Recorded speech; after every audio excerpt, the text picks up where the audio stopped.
projet porte sur une réflexion sur les pratiques de crédit en vue de prévenir le surendettement. Le fait d'avoir constitué un conseil d'administration qui rassemble des personnes qui sont vraiment au fait de la question du crédit. Donc ça fait vraiment une grande variété, une grande richesse de réflexion autour du projet. La lenteur avec laquelle les choses se mettent en place et avancent, donc pour moi c'est plus lent que prévu et ma crainte serait qu'il y ait un épuisement avant qu'on ait réussi à vraiment démontrer quelque chose. Alors moi je suis une ancienne ESSEC. Et c'est donc ce qui m'a amené aussi à me rapprocher d'Entropia pour concevoir le projet.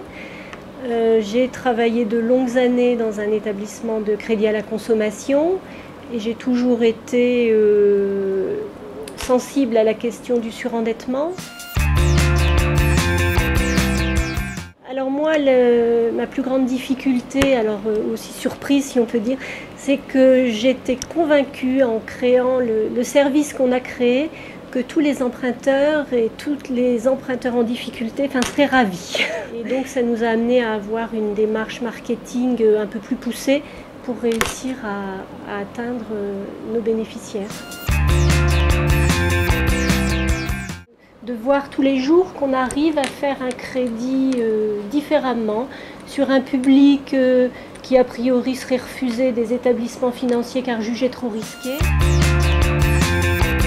L'entrepreneuriat social, c'est pour moi la volonté de créer une activité avec un objectif économique mais qui traite d'un enjeu social important.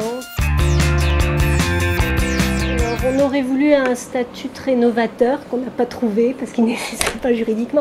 Et donc on s'est rabattu sur le statut d'association parce que ça nous tenait vraiment à cœur d'afficher l'objectif non lucratif.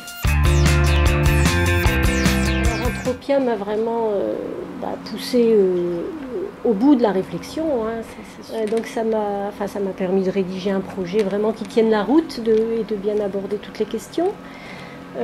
Et ça m'a ouvert aussi un certain nombre de portes, effectivement, pour prendre des contacts et chercher des partenaires.